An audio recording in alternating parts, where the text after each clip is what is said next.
Fala pessoal, bem-vindos de volta ao meu canal. Eu sou Israel Sayão e o assunto do dia hoje é Cruzadas, Joana d'Arc, Reforma Protestante. O que tudo isso tem a ver? Bom, retomando os meus vídeos, só para quem não conhece ainda o canal, a ideia é produzir conteúdo sobre Bíblia, história, política e a interação do ser humano com a fé e com a sociedade. Então o assunto do dia hoje é um pouco diferente, é a história de um homem chamado Jan Hus, também conhecido como João Hus ou John Hus. E da onde que é esse cara? Ele é de um país chamado República Tcheca.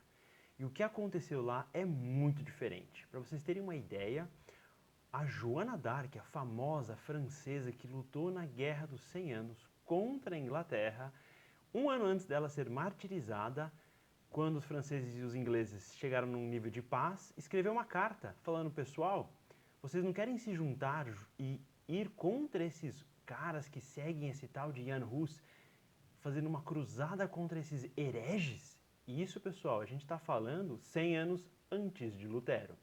Então tudo isso acontece um século antes de Lutero. Então, quem que foi esse Jan Hus e o que aconteceu? Bom, para começar, Jan Hus, ele era um padre, ele estudou teologia, trabalhava na Igreja Católica, ele era reitor da Universidade Principal de Praga, na República Tcheca, que fica na Europa Central. E ele foi influenciado por um homem chamado John Wycliffe, que foi um pré-reformador também, na Inglaterra, foi até expulso da Universidade de Oxford por causa das suas visões. E esse John Wycliffe, ele criou um movimento que é chamado dos Lollardos, ou Lollardismo, né? A palavra Lollardo vem inclusive de uma palavra do holandês medieval, que significa murmurador. Então o que esses Lollardos murmuravam? Pasmem, pessoal, os assuntos são muito interessantes. O que os seguidores desse Wycliffe falavam e pensavam? Eles, na verdade, fizeram uma proposta, até curioso, bate bastante com o que aconteceu na Alemanha, com Lutero, mas eles criaram 12 conclusões, não 95, mas 12 conclusões, mas eles também martelaram na abadia de Westminster, publicaram essas conclusões. Eu não vou falar todas elas, mas só para a gente ter uma ideia qual era o pensamento deles, vou dar uns exemplos, né? Uma delas era, por exemplo, que a igreja não podia se misturar com o Estado. Pô, legal, a gente já ouviu isso antes. Igreja e Estado não se misturam, mas olha as outras. Eles vão criticar, por exemplo, o celibato dos padres e das freiras. E eles vão fazer uma acusação. Ó, o celibato de padre gera sodomia e o celibato de freira gera gravidez indesejada, que acaba gerando aborto.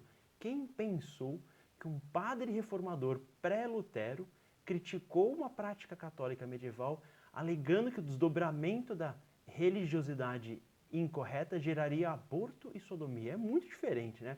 Inclusive, ele não achava legal, nem cristão, perseguir bruxas ou fazer exorcismos. Ele falava abertamente nessa carta que perseguir as bruxas e fazer exorcismos era incompatível com a fé cristã.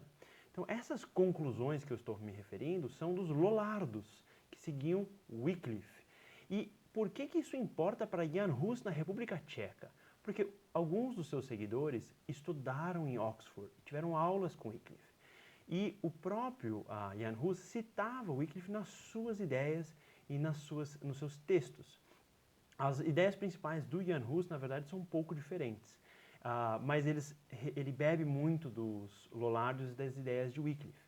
Uma das ideias muito interessantes que ele tinha, que é semelhante a Lutero, é que, pasmem, indulgência é errado. Como assim vender bênção de Deus? Mas tinha outra coisa que ele também criticava, que era chamado de simonia, que vem de cima um mago, que está no Atos dos Apóstolos, tentando comprar dos apóstolos de Pedro, de Paulo. Ele quer comprar poder, ele quer falar: pessoal, se eu te der dinheiro, eu quero também expulsar demônio, eu também quero curar, eu quero ser um apóstolo. Quanto custa para eu comprar esse poder mágico? E daí vem a simonia, que era um nobre poderoso, que ele falava: olha, eu vou dar essa igreja vou construir essa capela, vou dar algum recurso financeiro para a igreja e meu primo vira o bispo. Ou eu vou ter X bênção de Deus por causa de $1 milhão. E isso era uma coisa totalmente contra o que a Bíblia propunha. Então Jan Hus vai acusar isso. Então critica a indulgência, critica a simonia. Agora, uma coisa interessante que vale a pena pensar é os desdobramentos das ideias e as consequências delas. O que é curioso é que uma das grandes críticas de Jan Hus, além de, por exemplo, venerar relíquia, que é o que eu falei no vídeo da semana passada, ele também criticava qualquer violência em nome de Deus, vulgo cruzada, guerra religiosa. Ele falava, pessoal, se a gente tem que amar os nossos inimigos, que história é essa de matar eles em nome de Deus? Então, cruzada está totalmente fora de cogitação. Essa é a proposta que vem desde os Olardos até a ideia e a teologia do Jan Hus. Só que com tanta ideia anti-estabelecimento, anti-instituições, anti-governo, anti-igreja, naturalmente ele foi perseguido. Então Jan Hus ele vai ser excomungado da igreja.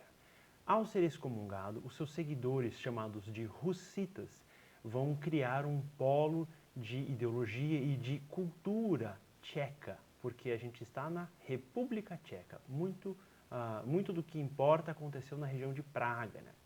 E o que é interessante é que quando o Jan Hus ele é excomungado, ele é convocado para ser questionado pela Igreja Católica e ele é obrigado a se retratar. E qual que é a resposta do Jan Hus? É a seguinte, ou vocês me comprovem pela Bíblia que eu estou errado, ou eu não vou me retratar. E ele vai além e fala, a verdade vale mais do que uma capela cheia de ouro. Ele se recusa por dinheiro, por poder humano, ele fala, eu não vou deixar a verdade pela mentira. Mas ao se comprometer com a verdade, a sua vida vai ser tirada dele.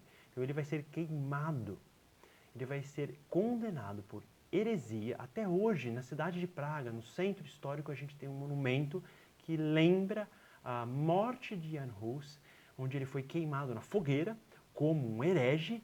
E isso é muito, muito problemático se você pensa nas atitudes tomadas pelas lideranças da época. Mas ele vai falar uma frase muito interessante. Olha que legal, ele fala, vocês hoje vão queimar um ganso, porque a palavra Hus, que é o sobrenome dele, significa ganso. Mas ele falou que dentro de um século vai vir um cisne. Esse aí vocês não vão conseguir queimar. E todo mundo associa esse cisne a Lutero, que 102 anos depois vai martelar as 95 teses. E vai dar o kickstart da reforma protestante, que transforma a Europa para sempre.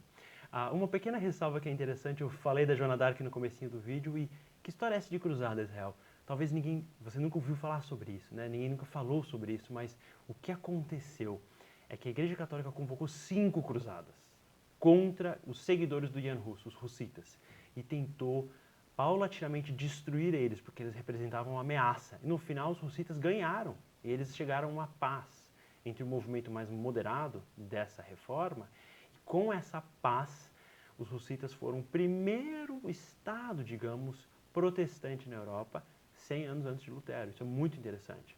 E a Joana d'Arc não conseguiu a sua cruzada. Ela, infelizmente, perdeu essa oportunidade e ela foi morta, também queimada como herege, pela igreja por sua confusão na Guerra dos 100 Anos.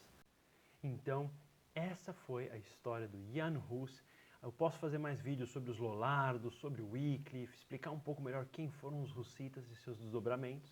Mas essa é a ideia. Muito obrigado por terem assistido esse vídeo. Não esquece de curtir, se inscrever no canal. Vai vir mais vídeo toda semana sobre história, cultura, a Bíblia e a nossa relação humana no aspecto político e social. Tenha um bom dia para todo mundo. Falou!